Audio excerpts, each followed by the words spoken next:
Friends, आज का जो लेक्चर हो जाता है वो आपका साइंस सब्जेक्ट से हो जाता है। इसके वस्तुनिष्ठ टाइप क्वेश्चंस की सीरीज को कंटिन्यू करेंगे जो आप लोगों के लिए मोस्ट इंपॉर्टेंट है। सो वीडियो में लास्ट तक बने रहिएगा और वीडियो को बिल्कुल भी स्किप ना कीजिएगा। तो चलते हैं आज की सीरीज का फर्स्ट नंबर क्वेश्चन देखते हैं। और मानव नेत्र में स्पष्ट प्रतिबिंब बनने का कारण है, क्या कारण है? नेत्र लेंस तथा रेटिना के बीच की दूरी का आंख द्वारा सामंजन, या नेत्र लेंस का अपने स्थान से आगे या पीछे खिसकना, या नेत्र लेंस की वक्रता त्रिज्या का आवश्यकता अनुसार कम या अधिक होना, या नेत्र लेंस का अपवर्तनांक बदलना। तो आंसर की तरफ चलते हैं। आंसर आपका हो जाता है नेत्र लेंस की वक्रता त्रिज्या का आवश्यकता अनुसार कम या अधिक होना, यानी कि सा ऑप्शन आपका राइट है।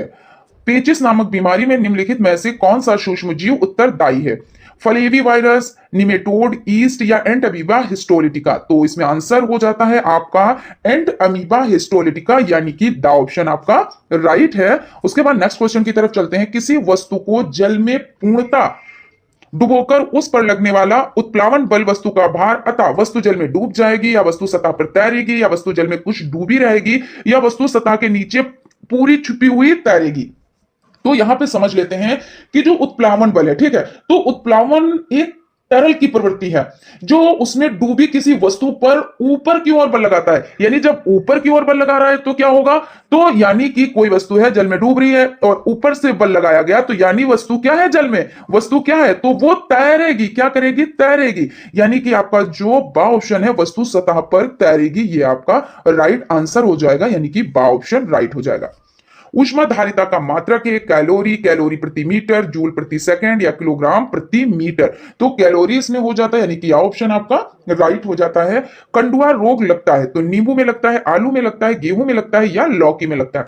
तो जो कंडुआ रोग होता है ना, कंडुआ रोग से इसकी वजह से फसल उत्पादन पर क्या होता है? असर पड़ता है और अनाज का वजन कम हो जाता है। अब देखिए यहां पे अनाज की बात आ गई, यानी आप समझ सकते हैं कि अनाज क्या है, तो कम हो जाता है और आगे अंकुरण में भी समस्या यानी प्रॉब्लम पैदा कर देती है। तो यानी आपका क्या हो जाएगा? गेहूं हो जाएगा। यही तो अनाज है ना, तो इस तरह से सा ऑप्शन आपका राइट हो जाएगा। और जब अनाज की आपको पता है कि अनाज में लगता है, तो गेहूं की जगह पे अगर धान भी दे दिया जाए तब भी आप बता लेंगे कि धान में लगता है ना। उसके बाद क्वेश्चन है, प्रतिजन निम्नलिखित रुधिर कणिका की भित्ति पर चिपकी होती है? प्लाज्मा पर, श्वेत रुधिर कणिका पर, प्लेटलेट्स पर, या लाल रुधिर कणिका पर। तो लाल रुधिर कणिका, यानी कि दा ऑप्शन आपका राइट हो जाता है। एकांक क्षेत्रफल लगने वाले अभिलंबवत बल को कहते हैं ऊर्जा, दाब, कार्य, आवेश। तो दाब हो जाता है, यानी कि बा ऑप्शन आपका राइट हो जाता है। ठीक है। चीनी उद्योग में गन्ने के रस को रंगहीन करने में प्रयुक्त होता है? तो लकड़ी का कोयला, सुगर चारकोल, जंतु चारकोल, या लैंप ब्लैक। क्या कह रहे हैं कि चीनी उद्योग में जो गन्ने का रस होता है ना, तो जब गन्ने का रस बनाया जाता है तो पहले आपने देखा होगा वो मटमैले रंग का होता है, और उसमें क्या होता है, जब कोई चीज मिलाई जाती है, अब इनमें से आपको ये बताना है कौन सी चीज मिलाई जाती है जो उसका रंग साफ हो जाता है। तो हम बात कर लेते हैं कि सबसे पहले क्या होता है, चीनी बनाने की प्रक्रिया के दौरान गन्ने के रस में सल्फर डाइऑक्साइड, फॉस्फोरिक एसिड और भी चीजें मिलाकर क्या किया जाता है, तो रिफाइन किया जाता है इसको। और जो मटमेला रंग होता है ना, तो उसको साफ करने के लिए क्या किया जाता है, इसमें जानवरों की हड्डी से बने कोयले के द्वारा इसको क्या किया जाता है, तो इसको साफ किया जाता है। तो अब आप समझ गए होंगे कि जानवरों की हड्डी से बने कोयला यानी जंतु चारकोल, है ना। तो सा ऑप्शन आपका राइट हो जाएगा।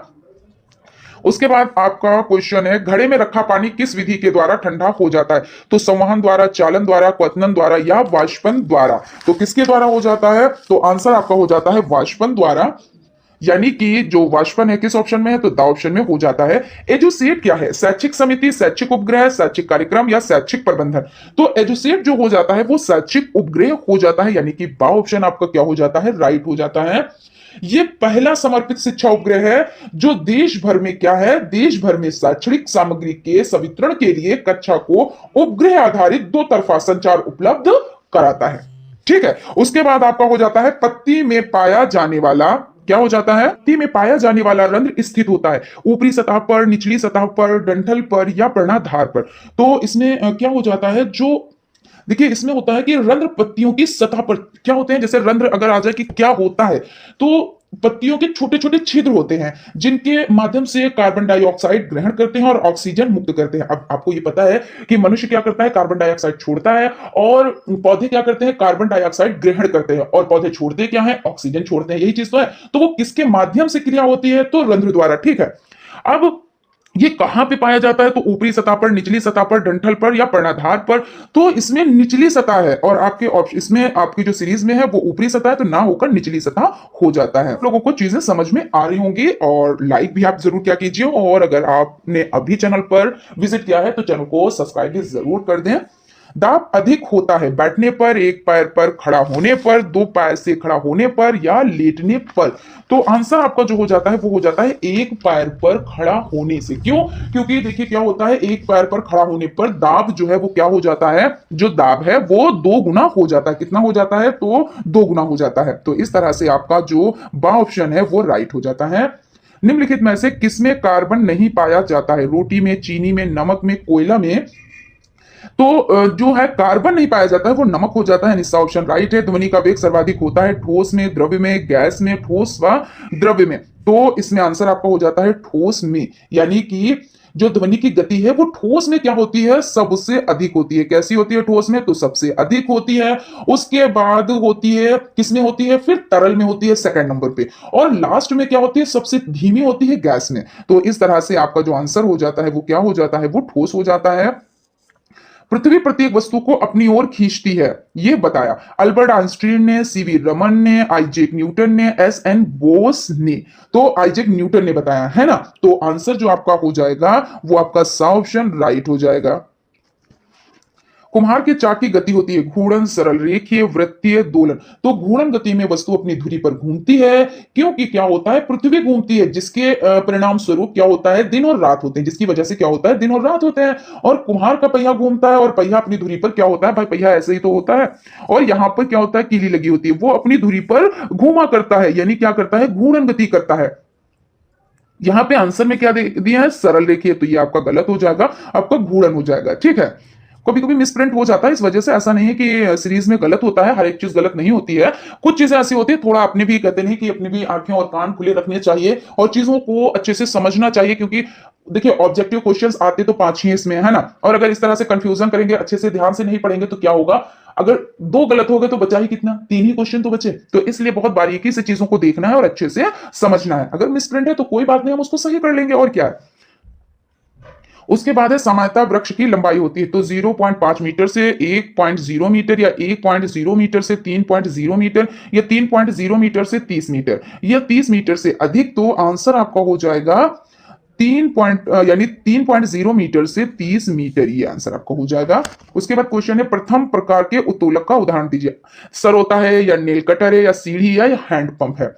तो इसमें क्या होता है, जो प्रथम प्रकार का जो उत्तोलक होता है, कैसा होता है, जो प्रथम प्रकार का होता है, ठीक है ना, वो कैसा होता है, इस वर्ग के उत्तोलकों में क्या होता है, जो आलंब है, आलंब आपका आयास और भार के बीच में होता है, ठीक है ना। तो इस प्रकार के उत्तोलकों में यांत्रिक लाभ या तो कितना होता है, एक से अधिक, क्या होता है, एक से अधिक होता है।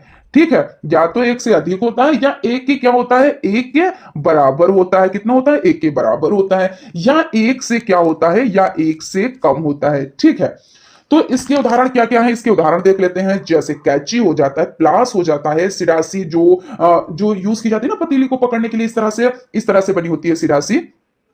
जैसे ऐसे ही तो बनी होती है, इधर फंस होता है, फिर ऐसे होता है ना, तो यहाँ पे पेच लगे होते हैं, ये सिरासी होती है। और इसमें क्या है, कील उखाड़ने वाली जो मशीन हो जाती है, और शीश झूला हो जाता है, और साइकिल का ब्रेक, और हैंडपंप। अब देखिए आपको आंसर भी इसमें मिल गया, यानी हैंडपंप क्या है, तो प्रथम प्रकार का उत्तोलक है। अगर आपसे हैंडपंप ना पूछकर आपसे पूछे कि सिरासी कौन किस प्रकार का उत्तोलक है, तो भाई प्रथम है। प्लास किस प्रकार का है, तो भाई प्रथम है। कैची किस प्रकार का है, तो प्रथम है। अब अवशेषी अंग होते हैं, कौन से होते हैं, अति आवश्यक, आवश्यक, अनावश्यक, कोई नहीं। अति आवश्यक ना बहुत जरूरी, जिसके बिना क्या है, कोई चीज, जैसे कहते हैं कि जो अंग है बहुत जरूरी होते हैं।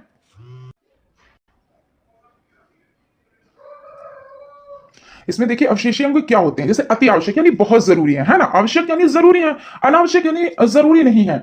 तो कुछ अंग क्या होते हैं, बहुत ही जरूरी होते हैं, जिनसे हम वर्क करते हैं, जो दिखाई भी पड़ते हैं। कुछ अंग ऐसे होते हैं जो दिखाई भी नहीं पड़ते, और यानी है तो ठीक, नहीं है तो ठीक, तो वो वाली बात हो गई। तो यहां पे बात कर लेते हैं कि जीवों के शरीर के पास जाने वाले ऐसे अंग या रचनाएं जिनका पहले है ना उपयोग होता था, लेकिन अब वर्तमान समय में उपयोगी नहीं है ना। तो ना होने की वजह से हासिल अवस्था में होते हैं, जैसे आंख में निमेशक पटल हो जाता है, करपल्लव की पेशियां हो जाती है, ये तो ये क्या है, अवशेषी अंग। अब आपको समझ में आ गया होगा कि अवशेषी अंग क्या होते हैं। तो अवशेषी अंग है अनावश्यक, यानी कि सा ऑप्शन आपका राइट है। ध्वनि तरंगे होती है केवल अनुप्रस्थ, केवल अनुदीर्घ, विद्युत चुंबकीय तरंगे अनुप्रस्थ तथा अनुदीर्घ दोनों होती हैं। तो आंसर की तरफ चलते हैं। आंसर आपका हो जाता है यहाँ पे आपका देखिए 97 नंबर का, तो केवल अनुदीर्घ होती हैं, लेकिन यहाँ पे द ऑप्शन है जो आपका गलत है। अनुदीर्घ तरंगों के माध्यम के कण उत्पन्न करते हैं तरंगति की दिशा के लंबवत, तरंगति की दिशा के 60 डिग्री के कोण पर, तरंगति की दिशा के समांतर कण कंपन नहीं करते। तो आंसर आपका जो हो जाता है वो आपका हो जाता है सा ऑप्शन, तरंगति की दिशा के समांतर, यानी कि क्या हो जाता है, सा ऑप्शन आपका राइट हो जाता है। अनुप्रस्थ तरंगों के माध्यम के कण उत्पन्न करते हैं तरंगति की दिशा के लंबवत, तरंगति की दिशा के समांतर, तरंगति की दिशा के 120 डिग्री कोण पर, या किसी भी दिशा में नहीं। तो आंसर जो आपका हो जाता है वो हो जाता है तरंगति की दिशा के लंबवत, यानी कि आ ऑप्शन आपका राइट है। ठीक है, क्वेश्चन की तरफ चलते हैं। क्वेश्चन देख लेते हैं। पानी में पत्थर डालने पर पानी की सतह पर उत्पन्न तरंगे होती हैं, कैसी होती है, केवल अनुदैर्घ्य, केवल अनुप्रस्थ, अनुप्रस्थ व अनुदैर्घ्य दोनों, या इनमें से कोई नहीं। तो पानी में पत्थर डालने पर कौन सी होती है तरंगे, तो केवल अनुप्रस्थ। घड़ी में मिनट वाली सुई का आवर्तकाल होता है 1 घंटा, 1 मिनट, 12 घंटे या 24 घंटे। तो घड़ी में मिनट वाली सुई, अब जैसे ये घड़ी है, ठीक है ना, और इसमें ये सुई है, 3 सुई होती है ना, 1 मिनट वाली, 1 घंटे वाली, 1 सेकंड वाली। अब क्या है, घड़ी में मिनट वाली सुई का आवर्तकाल, यानी पूरा चक्कर वो लगा लिया, ठीक है, उसने लगा लिया, तो यानी 60 मिनट का क्या होता है, 1 घंटा होता है ना। तो जब इसने पूरा कर लिया तो यानी 1 घंटा हुआ। तो इस तरह से आपका ऑप्शन राइट है। और अगर हम बात करें कि घड़ी की जो घंटे वाली सुई होती है, जो घंटे वाली सुई का आवर्तकाल कितना होता है, तो 12 घंटे होता है भाई। घंटे वाली सुई घूम के आई तो पूरे 12 घंटे। और सेकंड वाली सुई का आवर्तकाल 60 सेकंड अथवा या 1 मिनट होता है ना। तो इस तरह से आपका ऑप्शन राइट है। एक कण का आवर्तकाल 0.02 सेकंड है, उसकी आवृत्ति होगी 0.02 प्रति सेकंड, 50 प्रति सेकंड, 100 प्रति सेकंड या 2 प्रति सेकंड। तो आंसर आपका हो जाएगा 50 प्रति सेकंड। किसी तरंग के आवर्तकाल टी तथा आवृत्ति में संबंध होता है, तो N T square is equal to 1 या n upon T is equal to 1 या N T is equal to 1 या n square T is equal to 1। तो आंसर आपका सा हो जाता है, N T is equal to 1 हो जाता है। अनुप्रस्थ तरंगों में दो सुरंगों के बीच की दूरी होती है आयाम, अर्ध आयाम, तरंग दैर्घ्य या अर्ध तरंग दैर्घ्य। तो आंसर आपका इसमें जो हो जाता है वो आपका हो जाता है तरंग दैर्घ्य हो जाता है, ठीक है ना। तो तरंग दैर्घ्य यानी कि सा ऑप्शन आपका राइट हो जाता है। डॉक्टरी थर्मामीटर में ताप मापने का विभाजन स्केल होता है, तो 0 डिग्री से 100 डिग्री सेल्सियस, 32 डिग्री फ़ारेनहाइट से 212 डिग्री सेल्सियस, 95 डिग्री फ़ारेनहाइट से 110 डिग्री फ़ारेनहाइट, या 0 डिग्री आर से 80 डिग्री आर हो जाता है। तो 95 डिग्री फ़ारेनहाइट से 110 डिग्री फ़ारेनहाइट हो जाता है। हरित लवक पाया जाता है जंतु कोशिका में, कवक में, विषाणु में, वनस्पति कोशिका में। तो इसमें आपका हो जाता है वनस्पति कोशिका, यानी कि द ऑप्शन आपका राइट हो जाता है। टेलीफोन का आविष्कार किया था, किसने किया था, तो टेलीफोन का आविष्कार ग्राहम बेल ने किया। कार्बन का क्रिस्टलीय रूप, कार्बन का क्रिस्टलीय रूप क्या है, काजल है, जंतु चारकोल है, कोयला है या हीरा है। तो इसमें जो आपका आंसर हो जाता है वो हीरा हो जाता है। द्रव्य के गैस में बदलने की क्रिया को कहते हैं, क्या कहते हैं, गलनांक, हिमांक, वाष्पीकरण या संघनन कहते हैं। तो इसमें आपका हो जाता है वाष्पीकरण हो जाता है, यानी कि सा ऑप्शन आपका राइट है। चना मटर की जड़ों की गांठों में पाया जाने वाला जीवाणु है, कौन है, तो राइजोबियम, क्लास्ट्रीडियम, एजोटोबैक्टर या लैक्टोबैसिलस। तो राइजोबियम यानी ऑप्शन आपका राइट हो जाता है। बर्फ का गलनांक होता है 0 डिग्री सेल्सियस या 5 डिग्री सेल्सियस या 100 डिग्री सेल्सियस या 19 डिग्री सेल्सियस। तो 0 डिग्री सेल्सियस, या आप ये भी कह सकते हैं 273 के, ठीक है। उसके बाद यानी कि यहां पे आपका ऑप्शन राइट है। ऊष्मा का संचरण कितनी विधियों द्वारा होता है, 3, 4, 6 या 7। तो इसमें आंसर आपका हो जाता है 3, चालन, संवहन और विकिरण, यानी फर्स्ट है चालन, सेकंड संवहन और थर्ड विकिरण हो जाता है। ऊष्मा के सुचालक हैं लोहा, एल्यूमिनियम, तांबा, सभी, तो सभी हो जाते हैं। ऊष्मा के कुचालक हैं हवा, ऊन, पोर्सिलीन, सभी, तो ये इसमें भी सभी हो जाते हैं, ठीक है। प्रकाश का सबसे महत्वपूर्ण स्रोत है लकड़ी, गैस, नमक, सूर्य। तो क्या कह रहे हैं, प्रकाश का सबसे महत्वपूर्ण स्रोत है, तो महत्वपूर्ण स्रोत क्या है, सूर्य हो जाता है ना। प्रकाश के प्राकृतिक स्रोत है, तो प्राकृतिक स्रोत क्या है, सूर्य, तारे, जुगनू, भाई प्राकृतिक की ही तरफ से तो हमें मिले हैं ना, तो यानी सभी हो जाते हैं। दीप्त वस्तु नहीं है, दर्पण, सूर्य, जलती हुई मोमबत्ती, लालटेन। तो वे वस्तुएं जो प्रकाश उत्पन्न करती हैं वो क्या कहलाती हैं, जो प्रकाश उत्पन्न करती हैं वो कहलाती हैं दीप्त वस्तुएं। और इसमें कह रहे हैं दीप्त नहीं है, तो देखिए, दर्पण तो प्रकाश नहीं उत्पन्न करता है, यानी यही है, सूर्य हो जाता है, जलती हुई मोमबत्ती हो जाती है, लालटेन हो जाता है, ये सभी क्या करती हैं? प्रकाश उत्पन्न करते हैं।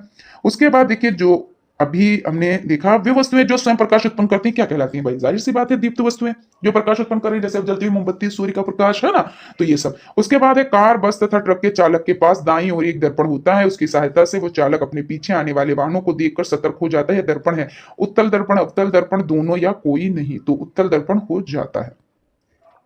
कंपन करने वाली वस्तु एक कंपन में लगा समय कहलाता है। तो आवर्तकाल, आवृत्ति, आयाम, एम्पियर, तो इसमें आवर्तकाल हो जाता है, यानी कि आपका आ ऑप्शन राइट है। दाढ़ी बनाने में जिस दर्पण का प्रयोग होता है वो क्या कहलाता है? तो अवतल दर्पण, उत्तल दर्पण दोनों या कोई नहीं, तो अवतल दर्पण आपका हो जाता है यहाँ पे।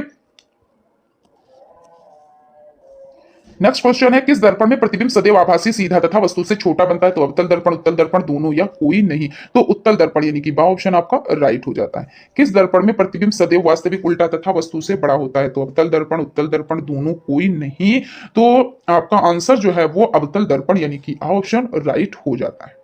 फ्रेंड्स, आज का जो सेशन है यहीं पे कंप्लीट करते हैं। फ्रेंड्स, आई होप आप लोगों को सेशन अच्छा लगा होगा। अगर सेशन अच्छा लगा है तो एक लाइक जरूर कीजिएगा, और अगर अभी तक आप लोगों ने चैनल को सब्सक्राइब नहीं किया है तो चैनल को सब्सक्राइब भी जरूर कीजिएगा और बेल आइकन को भी जरूर प्रेस कीजिएगा, जिससे कोई भी नोटिफिकेशन हो वो आप तक पहुंच सके। Thank you.